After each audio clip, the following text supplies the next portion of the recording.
right, everybody. Thank you for joining us for Super D&D Episode 3, What is Truth?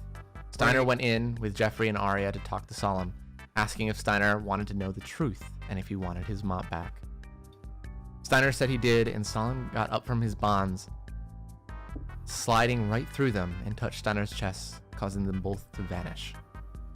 We begin with the rest of the party, who had arrived at the holding cells after they had already gone in to talk to Solemn. The door of the cell is open, the general holding it open as Jeffrey is about to exit the door of the cell, but no one else is inside besides Jeffrey and Arya. Nowhere to be seen. What does everybody do? What happened? Where'd he go? Well, Where'd he okay, go? for starters, he decided that it would be a great idea to take the deal from the guy, even though it was stupid. Where's everybody else? Can we get them down here? They said that You see, you kind of turn and look, and they're all kind of just off to the side, maybe 10, 15 feet away from you. All right, gang. So it turns out we're in more trouble than we thought. What does that mean? Now, Steiner made a deal, and he popped away. He's gone. They what? A deal? What type of deal? What do you mean they Wasn't a poofed good one. away? And no, it was a terrible deal. He basically said, hey, I know where your mop is, but I'm not going to tell you exactly the details, and you just have to trust me and take my hand. Yeah, I knew And then that. they disappeared? Yep, he walked through all the chains and stuff that he was on, and he touched mop, and they're gone. I don't want to be that guy, but can we start thinking about lunch? Okay, so now that lunch is taken care of, do we want to talk about, the rest of the hostage situation? We have no leads, nothing to go on here. Where do we We have to. what do we do? There's more people that were aligned with each other down here, if you want to interrogate any of them. Don't Or wanna you could all go into pairs. Ian, I don't trust you as far as I can throw you, and that's pretty far.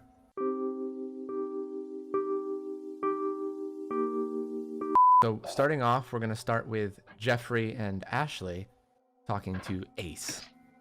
You go inside and you see a man that looks to be maybe in his 20s, mid-20s, somewhere around there. You see that he has like this very synthetic-looking skin over his body, and pieces of it are missing, kind of how Ian used to look before he went full demon form.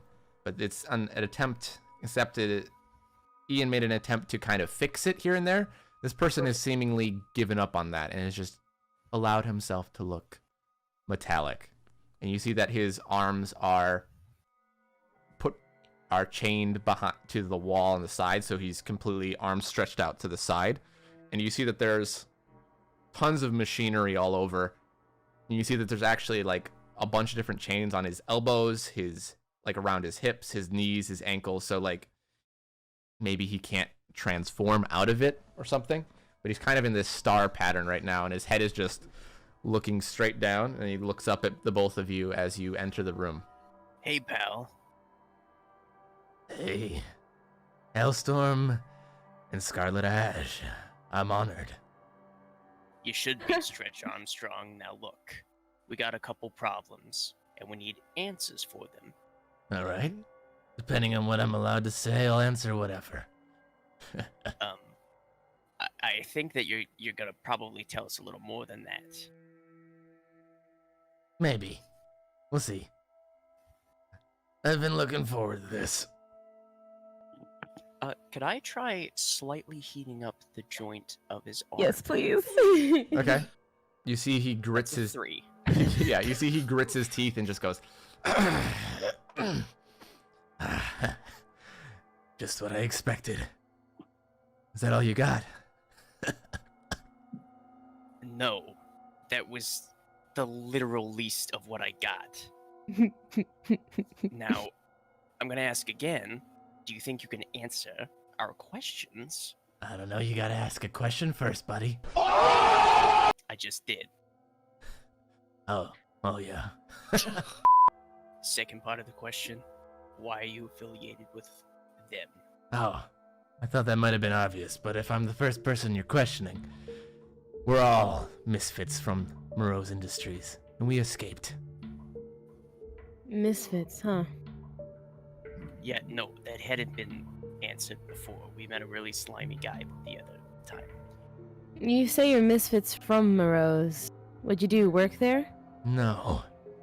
We were all abducted as children, Oh, were you? as far as we can remember. And, And you're saying they did this to you? Yes. so, based off of that, could you explain to me then how you know your name if you forgot everything? Let's put it this way. You wake up, and you're given a task, and they call you by a specific name. Ace, or as they pronounced it, ACE. And I was just meant to kill, and kill, and kill. And for a while I didn't have any free will, other than to kill. Now I get to choose who I want to kill. It's going to be all of them. Even if not by me, it will be someone else. Them, you mean Morose? Exactly. They're the villains here. I want to ask a question here. If you have a vendetta against Morose, then why destroy a whole city? Why not just Because go and kill them in silence? You're trained for it, aren't you? we are. We tried that. Doesn't work. Every member of the Morose Industries that's worth anything has an exceedingly powerful bodyguard. Lately, it's been the Silver Lady. I don't know. This all seems like it could have worked with a better plan, huh? Or It's really better hard yet, when you don't know who to trust, Miss Ash. How did you escape? Who organized the thing? That was mostly between Solemn, Candor, and Mooncalling. They're the ones that escaped first. Well, I guess I should say second or third, as there was 2 others apparently that escaped before us. You say all of you guys broke out. How is it that easy? If only 2 could have gotten out before. I don't know. We don't know who they are. We don't know how they did it. We just know that it inspired the 3 that broke us out. Noted. All right, Arya and Ian, you walk into a cell to see a very, like, it doesn't seem like he's very chained up. He just has a pair of handcuffs and he's chained to the table. And he just looks like he's really kind of just done with life. Aww. He looks like he's maybe 17, 18. Hi, how are ya? Awful. Hi. You're E4N and voice vixen. Am I going to be murdered or let go? If the answers are neither, please do one of them. I'm not legally allowed to do either. I want to make a But I comment, can but I put in a can't good make word it. for you. I appreciate it. And you see he slams his head onto the metal and just leaves it there. Can I not let him do that? Can I like put slime under him or something? Really? He's like, I don't think that Listen. was a good idea. Ian. really? You see, he like pulls up and it's cat. He's stuck to the Oh, table. sorry. Just take Look, some now he's dirty. No, His he's hair is fine. like, it's still like a ton of it in his hair.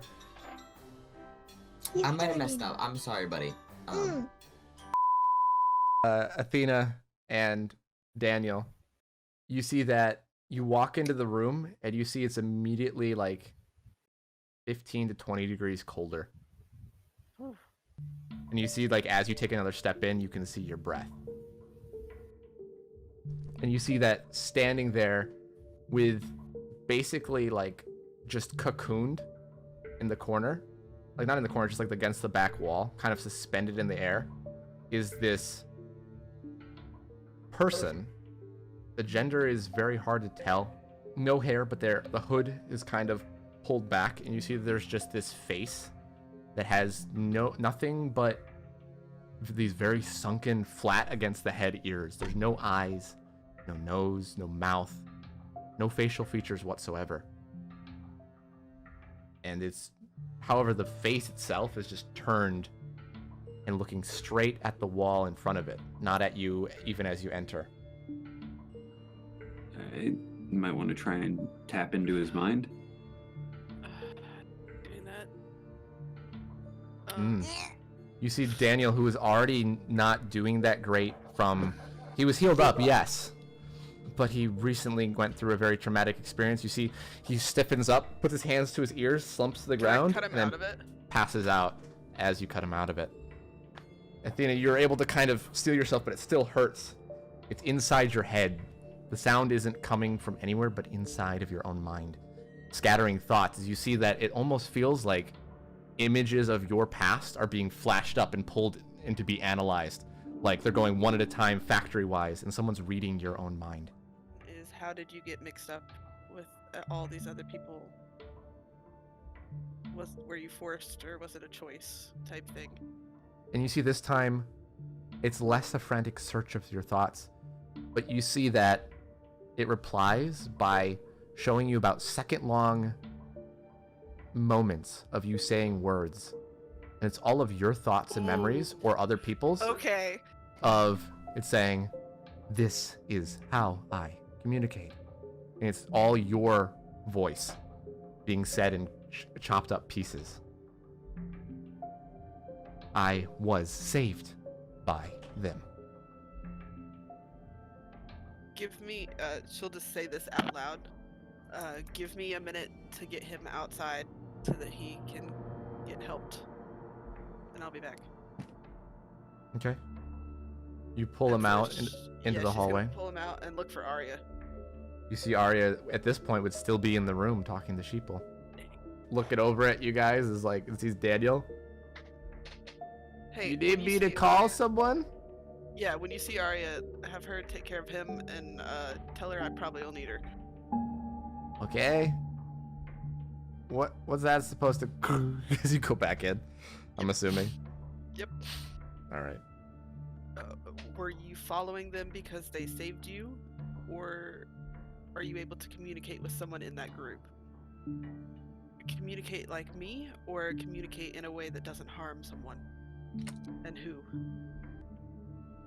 You see there's like a pause and the head like twitches and seems to rotate almost to a horizontal orientation instead. You hear a crack of the neck. 3. There are 3 who can communicate. Names, places, people. And you see that it doesn't have an ability to say the exact thing, so it's just a bunch of images. And you see a ace of diamonds shows up. And then you see like a 2 of clubs shows up as well. In the meantime, because things are probably going to change a little bit, El Phantasma with the general, you walk into the room that has moon calling, and you see that there is just a simple pair of handcuffs chaining her to a table and a blindfold over her eyes. Buenas. Good day. You see she turns her head towards you as the ear was kind of facing the door before, and now looks towards you and just says in near perfect Spanish, she just replies to you. I obviously don't know near perfect Spanish. She just would greet you and just say, "Hello, El Phantasma. What is your power? I can summon the moon to attack enemies." Can you elaborate on that? An intense light hurts eyes. Is that good enough? And you can only do that with the staff, or are you able to do it willingly? I can do some things without the staff, but I do need it to do all of my powers, yes. And your whole group, what is their main objective? Our main objective is to prove to the world that Morose Industries isn't who they say they are. That's much harder than you might believe. We cannot just simply shout about it to the world. is they wouldn't believe us.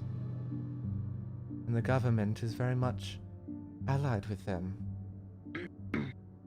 The government, you say? Yes. And you come out to the room to see an unconscious Daniel on the floor, and Arya, Ian, Jeffrey, and Ashley all leaving exiting the rooms as well. Did we finally leave the room? Yes. Oh, whoa, what happened here? Now she's gonna go down. Daniel. Cortez not caring about Daniel. It's just like he just says, "All right, did we get any good information? Are you alright, Daniel? Valuable information. Daniel's was unconscious. gathered on our part. Cost- Ian's gonna be like, Soup! You're What? supposed What? to watch out here. What happened? And also, where's my lunch? You're right here. But Athena's in there, and she said, Ari, you might be needed in there, as Daniel comes up from the healing tone. And she just dragged him out, like, and he was down. Hey, I got all your lunches, though. And Athena, you feel the static start to overwhelm your mind. And Arya, while you're sitting there healing, and Elphantasma, you're just waiting in support. Athena's just goes limp. Unconscious. I catch her. On one hit point, you catch her, and Arya, you're like, what the? You were just healing.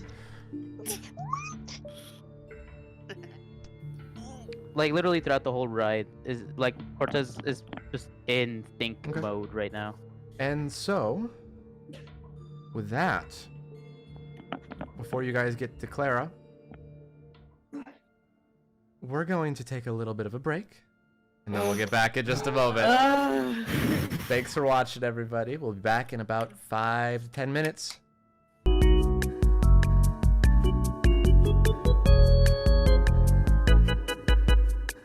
True. So those are all of the people that you see, and they're all just seemingly were there waiting for you. A welcoming party. How nice. Well, we couldn't not welcome one of the biggest heroes in Arbel City now, couldn't we?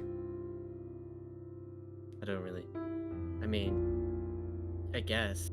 I would have you introduce yourself, but we all know who you are. That's really cool. I believe you haven't met any of the people here today. Let me introduce you. He points at Kandor and says his name. He points at this one and introduces them as Drop Dead.